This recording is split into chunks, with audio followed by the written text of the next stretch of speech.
Everyone harbors one or two secrets they'd rather keep hidden. I'm no exception. Back in the day, I was quite the wild child. Losing my parents at 15, I quickly went astray and joined a gang of troublemakers. Thanks to my dad's insistence on teaching me wrestling since childhood, I gained a reputation for overwhelming strength, surpassing even the boys. However, my life in that world came to an end after meeting a certain person. But living such a life inevitably accumulates lingering issues. Now, at 35, my name is Nancy. I live as an ordinary housewife, working at a local supermarket. With my light makeup and quiet demeanor, no one would guess that I once wore flashy makeup and rode around on motorcycles. Yes, I was a member of a delinquent group and even the leader of a ladies' gang. But then I met my husband, Joshua, and everything changed. It all started 10 years ago during a clash with a rival gang when Joshua unexpectedly intervened. That gang used to start fights at every gathering, and one day, a particularly fierce brawl broke out. Joshua joined in to save his brother, a member of the rival gang. As members of both groups fell, Joshua and I were the last ones standing. I even remember Joshua laughing at his mistake, realizing his brother wasn't even there. His dignified appearance somehow struck me, and I found myself speaking to him. Hey, you're pretty cool. I mean, really, looking like this, you must have some strange tastes. Were you calling out for someone named No? Did you find him? I asked. No, it turns out my brother wasn't here, he replied. That's how our slow, private conversation began. Joshua's brother, it seems, was an irredeemable delinquent. Joshua had even taken up boxing to try to reform him. He admitted he couldn't stand to ignore wrongdoing. Through our conversation, we grew close, and over time, it became clear that we had feelings for each other. But back then, Joshua despised delinquents. Despite our mutual attraction, my involvement in the delinquent world prevented our relationship from progressing. Finally, Joshua said that if I left the gang for good, he'd want to be with me. Tired of the senseless fights, I took the opportunity to leave the group. We started dating and got married 5 years later. The group I was part of disbanded, crushed by a rival faction 2 years after. After marrying Joshua, I underwent a complete transformation, evolving into a calm and graceful woman. However, our peaceful life was recently threatened by a certain neighbor, Joshua's sister, Sonia, and her husband. One morning, as I was seeing Joshua off to work, the doorbell rang. Who could that be? I thought, and I decided to check. The next moment, Joshua looked surprised. It's Sonia, he mentioned, referring to his sister, whom I had met once at a family dinner. Hey, Joshua, we've moved next door starting today. Please take care of us. Hello, I'm Tony, Sonia's husband. Well, looking forward to your cooperation, they both greeted, starting off with a disrespectful attitude. But since Sonia was Joshua's sister, I couldn't be too confrontational. We got along well with the in-laws, so I didn't want to cause unnecessary trouble. However, it turned out that Tony was the person who lured Joshua's brother, Noah, into the delinquent world. They both went to the same high school and were a year junior to Joshua. Joshua turned 34 this year, so they must be 33. Sonia, 3 years younger than Joshua, should be 31. Too bad about your brother, huh, Tony? Sonia remarked. I don't care about Noah anymore, even you, Joshua, she continued. Joshua was visibly angry. His brother had passed away due to a fight. Joshua's brother and sister apparently never got along well. Sonia felt neglected in favor of her brother and developed a rivalry, which eventually extended to Joshua as well. Joshua once mentioned how difficult it was to deal with his sister, preferring to focus only on his brother. Like me, Sonia was also a former member of a delinquent group. Unlike her, Noah was forcibly recruited by Tony. Seeing his siblings' transformation, Joshua probably grew even stronger in his sense of justice. As the three of them glared at each other, I spoke up from behind Joshua. Joshua, you need to leave for work soon. He snapped out of his reverie. Oh, right, running away, he muttered, remembering his responsibilities. I haven't forgotten that you laid hands on me. That was because you attacked Noah. All right, both of you, enough. We're done here. Sonia's words cut through the tension. Joshua left for work, the conflict still unresolved. At the same time, the bell tolling the start of Sonia and her husband's harassment began. An hour after Joshua left for work, the doorbell rang, but when I checked, no one was there. An hour later, there was a loud noise at the entrance, as if something was violently placed there. When I looked, there was a heap of cardboard boxes dumped in front of the door. What's this about? I muttered to myself, but no one was around. So, I decided to ignore it and went back inside. Then, I heard a small popping sound from the balcony. I hurried over and found 3 broken eggs. We live in an apartment on the corner, next to the room Sonia just moved into. This meant the harassment likely came from Sonia's room, as there are no neighbors on one side and it's too high for someone from below. Anger rising, I confronted my next-door neighbors. "Hey, is that you? What do you want, showing up like this?" I demanded. Sonia greeted me with an irritable demeanor. "Is this your idea of a prank, throwing eggs on our balcony?" It had to be Sonia or her husband. The angle only made sense from Sonia's balcony. But Sonia glared at me, replying, "What? Don't be absurd, lady. You got proof we did it. Make false accusations and I'll call the cops." Despite being a former gang member, her reliance on the police in such a situation seemed second-rate to me. "I have no proof, but the way the eggs are scattered, they could only come from your balcony," I asserted, frustration evident in my voice. I struggled to remain calm, but Sonia kept glaring and arguing back. "Proof? That's weak," she scoffed. Then Tony chimed in. Hey, just because you're Joshua's wife doesn't mean you'll get any special treatment." If Sonia was second-rate, Tony's words were no better. He might have thought he was intimidating, but to me, it was not frightening at all. I could feel my old self stirring, but I didn't want to revert to my past. So I played the role of a meek, unassuming woman and said quietly, "Please don't raise your voice." Inwardly, I wanted to deliver a roundhouse kick right then and there to snap that foolish neck. But having reformed after meeting Joshua, I didn't want to throw away all my efforts for something like this. Seeing my reaction, they both burst into laughter in front of me. "Aha, so you're Joshua's wife. I thought you'd be something special, but you're just a dull woman," Sonia sneered. "Weak. Tony was giving you too much credit. At the family dinner, you seemed like a real introvert." Holding back my rising anger, I was told, "Go on, leave," and the door was closed on me. I stood there, staring at the closed door, feeling a mix of frustration and disappointment. I pondered telling Joshua, but I knew that even if he spoke to Sonia, they'd just feign ignorance. It would only result in more harassment and frustration for me, so I decided against it. The next day and the day following, the harassment from Sonia and her husband continued. It always began after Joshua left for work. "Who dumped this garbage at our doorstep? It must be those two," I muttered to myself as I prepared to leave for work at the supermarket. The door got stuck halfway, blocked by a bag of garbage. I reluctantly took it to the disposal area and then headed to work. 5 hours later, I returned home to find something unbelievable. There was a cardboard box in front of the door, arranged like a table. On either side of the box, lit candles were placed, and in the center, a vase with flowers was set on the door. Above, a photo of me, taken who knows when, was stuck. They were mocking me as if I was deceased. Furious, I was about to kick the cardboard away when Joshua called from behind. Startled, I turned around to find Joshua, who had come home from work. "You're an hour early," I exclaimed. "I got off work early today. What's all this?" Joshua was also surprised at the sight in front of the door. We quickly cleaned up the cardboard and candles from the shared hallway and went inside. There, I told Joshua everything that had happened. "It's likely Sonia and her husband, but we don't have any proof. So even if we confront them, they'll just deny it," I explained. After a moment of thought, Joshua had an idea. "Let's buy cameras, one for the balcony and one for the entrance, especially hidden well at the entrance," he suggested.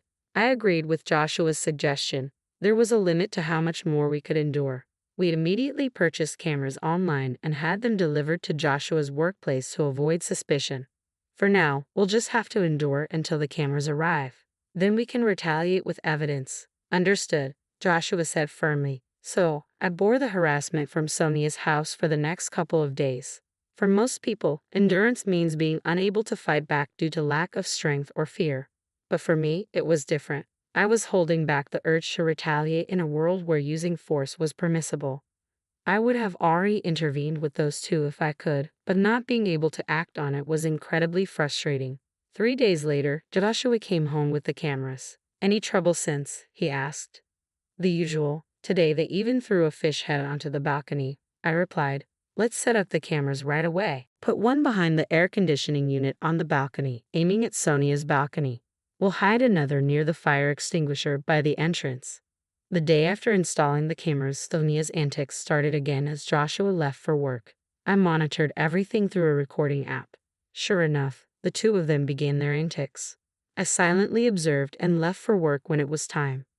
2 hours into my shift at the supermarket, Sonia lined up at my register. Well, if it isn't my sister-in-law, she said with a tone that made it clear she knew it was me, her demeanor dripping with condescension. I silently scanned the items as Sonia continued. Aren't you a bit cold for a cashier? Shouldn't you be more hospitable? Come on, give me a discount on this. Other customers lined up behind Sonia, watching our interaction with concerned expressions. Hey, I'm not a scarecrow, you know, a middle-aged man in line spoke up to Sonia. Can't you see she's uncomfortable? Sonia whirled around, glaring fiercely. Shut up. It's none of your business, she suddenly yelled at him. The man seemed completely deflated by Sonia's outburst and quietly left the line. I then addressed Sonia for the first time. Ma'am, if you continue to behave inappropriately, I'll have to call security. I spoke in a calm but icy tone, perhaps mindful of the others watching. Sonia retorted, Geez, it's just a joke. So disappointing, and left the store, abandoning her items halfway through the transaction. The other customers stared in astonishment. My anger was just about to boil over when I returned home after work. There was a notice on the door. Useless cashier. That was it. I couldn't take it anymore. I ripped off the note in frustration and waited anxiously for Joshua to return. After Joshua got home, we reviewed the footage from the cameras. It clearly recorded Sonia and her husband's misdeeds. Now we can fight back. All right, let's go now. Anger filled Joshua's eyes. When we rang Sonia's doorbell, Tommy answered. You two again. What do you want this time? Sonia appeared behind them. What do you want, Joshua? The two of them asked lazily. We finally began our counterattack. You two. As I started to speak, Joshua stopped me and stepped forward. I recounted. Nancy, let me handle this. Sonia and Tony were taken aback as Joshua continued. If you harass us any further, it won't end well for you. Tony retorted. What? You want to fight? Do you even have proof we did anything? Before Tony could finish, Joshua started playing the video saved in the recording app. This is video capturing your wrongdoings. We had to install cameras because your harassment was too much. This silenced the usually talkative pair. Sonia, showing a hint of panic, turned to Tony. Tony, frowning deeply, glared back at us. Damn it, you got us this time. The trouble started from your end, remember? I said with a serious face. Tony retorted, so we settle this with force, huh? Wait there, Joshua. I'm calling someone. Call whoever you want. We'll be ready. Joshua stood firm, undeterred as the situation escalated. Tony desperately pleaded into the phone. William, I need backup now. His tone was completely different from the bravado he showed us, repeatedly begging for help. After hanging up, he turned back to us. Get ready, Willie. The most notorious guy around here is on his way. He smirked at us, convinced of his imminent victory. But relying on someone else's strength showed his true cowardice. Why don't you confront us directly? Joshua challenged. Keep talking. I know your strength well. I called a special guest this time to ensure you both feel real terror. What a pitiful sight it was. No matter how much they threatened, neither Joshua nor I felt any fear. You must be too scared to even speak. The quiet and meek Nancy, right? Sonia taunted me with a condescending tone. 5 minutes later, the much bragged about William arrived. However, he looked surprised when he saw us. William, over here. Long time no see, Joshua greeted him. Sonia and Tony were visibly excited, having high expectations of him. But their expectations were quickly shattered. What's going on here? Indeed, long time no see, Will. My calling him left Sonia and Tony with puzzled expressions. Joshua also greeted him. It's been a while, Will. The couple looked even more confused by this interaction. Confused? Tony asked. What's this? How do you know, William? As Tony spoke with sweat on his forehead, Will looked back and forth between us. I simply said to him, well, let's not do this, okay? Hearing this, an angry Tony retorted, don't joke around, William. Please do something. Sonia and Tony were frantic, unable to grasp the situation. But then Will addressed them. Hey, don't tell me you mess with Nancy. His question left the couple momentarily stunned. So what if we did? Tony answered hesitantly. Furious, Will shouted, "Idiots! Don't you know who you're messing with?" His rebuke left them standing frozen. They clearly had no idea what was going on. Seeing this, I turned to Joshua and said, "Hey, Joshua, I reverted to my old self from 15 years ago, just for now." Instead of Joshua, it was Will who turned and responded, "Nancy, please don't. If you do something to them, it might end up more than just an injury." Will cautioned me. "What, you're giving me orders now?" I replied, taken aback. No, I didn't mean it like that," he quickly clarified. Seeing the special guests they called for help, Sonia and Tony were bewildered. "What's happening here?" Their faces turned pale as Will spoke. "Do you two know about BBN?" he asked. "Yeah, it's famous. It stands for Black Butterfly Nancy, right? The nickname of the former leader of a ladies' group," Sonia confirmed. "That's right, and this lady here is Nancy herself," Will revealed. Sonia and Tony were shocked. "No way, really?" They both lost their bravado in an instant. Continuing, Will said, "Back then, I led another delinquent group, but we were decimated by Nancy's group. She could take down 30 people by herself." Sonia and Tony now looked at me fearfully.